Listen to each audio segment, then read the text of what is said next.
সকাল সকাল কাকিমুনির বাড়ি চলে এসেছি। আমার বাড়ির পাশেই কাকিমুনির বাড়ি। তো কাকিমুনির বাড়িতে এই দেখুন গাঁদাল পাতার গাছ। এই দেখুন আপনাদেরকে দেখাচ্ছি কিভাবে ছেয়ে আছে। দেখুন একটা পেয়ারা গাছের উপর। এই দেখুন এটা পেয়ারা গাছ, আর পেয়ারা গাছের উপর এই দেখুন গাছটা, যেহেতু এটা লতানো গাছ, তো দেখুন পেয়ারা গাছটা পুরোটাই লতি আছে। এই দেখুন।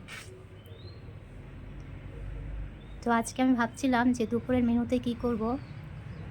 তো এই বড়াটাই আজকে আমি করবো এই পাতা দিয়ে। তা পাতাটা আমি এখন নিয়ে নিচ্ছি ঝুড়ির মধ্যে, আর আপনাদের সাথেও শেয়ার করব বড়ার এই রেসিপিটি। তো চলুন পাতাগুলো তুলে নেব এখন।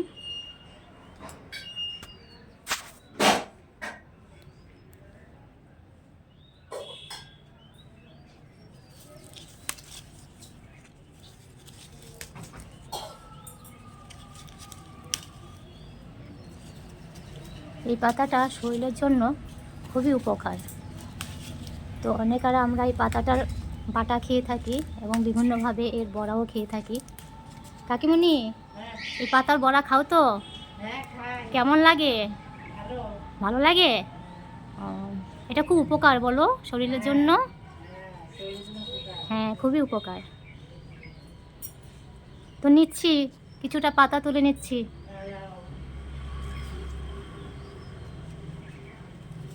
কাকিমনিও বলল এই পাতাটা নাকি খেতে খুবই ভালো লাগে, এই বড়াটা। তো আপনারা বাড়িতে এই পাতার বড়া খাবেন। আজকে আমি রেসিপিটি আপনাদেরকে দেখিয়ে দেব।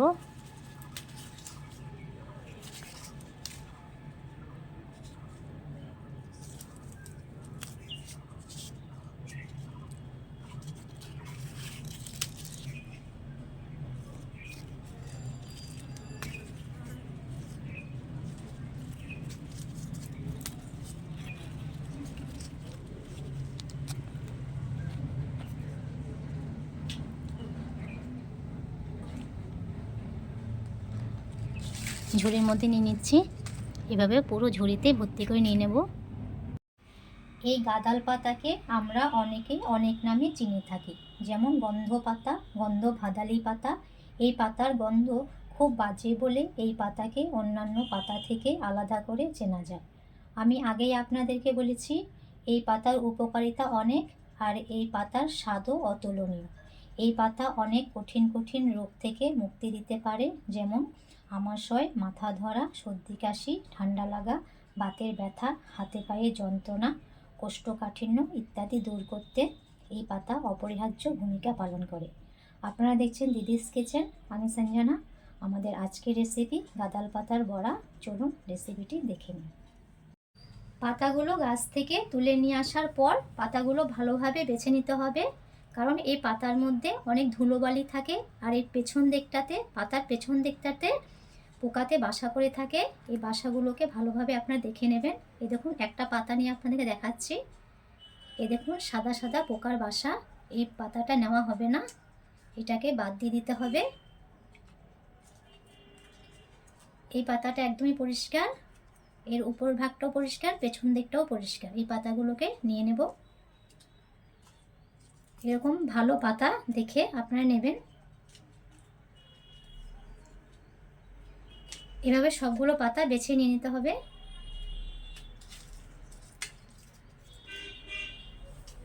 বেছে রাখা পাতাগুলোকে এইভাবে 3-4 বার জল পাল্টিয়ে পাল্টিয়ে পরিষ্কারভাবে ধুয়ে এই দেখুন এভাবে ছোট ছোট করে কেটে নিয়েছি। বড়াটা করার জন্য মুসুরির ডাল নিয়েছি। ডালটাকে 3-4 বার জল পাল্টিয়ে পাল্টিয়ে ধুয়ে 1 ঘন্টার মতো জল দিয়ে ভিজিয়ে রেখেছিলাম। এই দেখুন ভিজিয়ে রাখার পর জলটা ঝরিয়ে নিয়েছি। এখন একটা মিক্সচার জার নেব। মিক্সচার জারের মধ্যে প্রথমে জল ঝরানো ডালগুলো দিয়ে দিচ্ছি। ডালের মধ্যে একটুও যেন জল না থাকে, ভালোভাবে ঝরিয়ে নিতে হবে।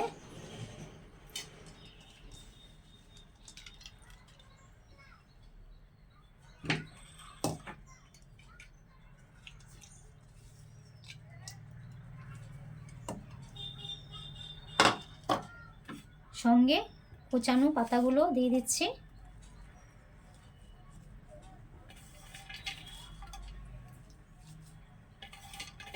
এবার এখানে কিছু মশলা অ্যাড করব। 3টে কাঁচা লঙ্কা কুচি কুচি করে কেটে নিয়েছি, এগুলো দিয়ে দিচ্ছি। 6 থেকে 7টি রসুনের কোয়া, আর সবশেষে 2 থেকে 3 গ্রাম আদা। এবার এর মধ্যে জল একদমই দেবেন না, ঢাকাটা লাগিয়ে এটা পেস্ট করে নেব। ডালের সাথে পাতাটা পেস্ট করে নিয়েছি। এখন এর মধ্যে 2টি মাঝারি সাইজের পেঁয়াজকে লম্বালম্বিভাবে কেটে দিয়ে দিচ্ছি।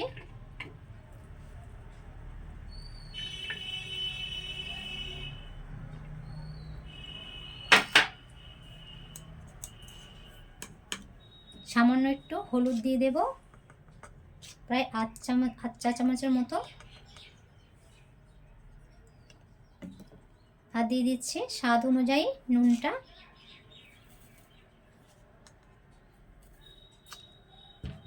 এবার এগুলোকে আলতো হাতে মেখে নিতে হবে।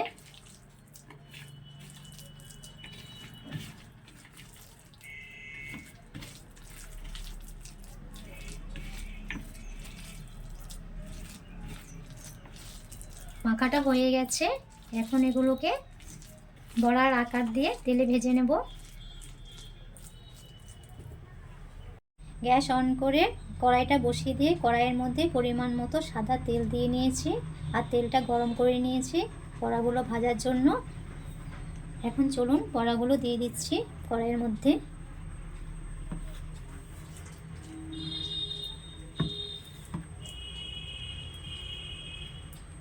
এইভাবে হাতের সাহায্যে চ্যাপটা চ্যাপটা করে বড়ার আকারটা দিয়ে নিতে হবে।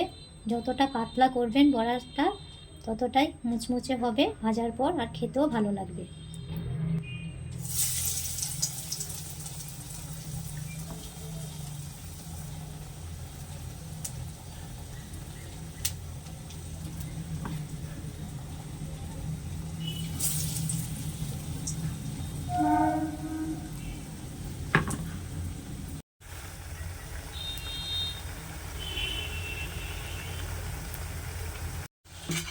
নিচের পিঠটা ভাজা হয়ে গেছে, এখন উপরের পিঠটা ভাজার জন্য বড়াগুলোকে উল্টিয়ে দেব।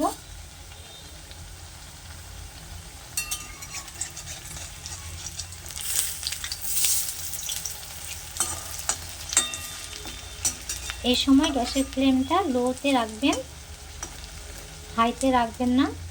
হাইতে রাখলে বড়াগুলো পুড়ে যাবে, ভেতরটা কাঁচা হয়ে থাকবে।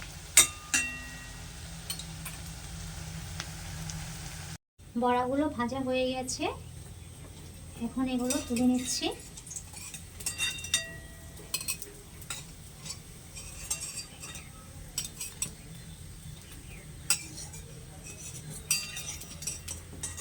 এইভাবে সবগুলো বড়া ভেজে নেব। গাঁদাল পাতার এই মুচমুচে বড়াগুলো রেডি হয়ে গেছে। বড়ার রেসিপিটি আপনাদের কেমন লাগলো কমেন্টসে জানাবেন। চ্যানেলটিকে একটি লাইক সাবস্ক্রাইব করে আমার পাশে থাকবেন, আর আপনাদের রিলেটিভদের সাথে এই ভিডিওটি শেয়ার করবেন। আজ এই পর্যন্তই। ভালো থাকবেন, সুস্থ থাকবেন, ধন্যবাদ।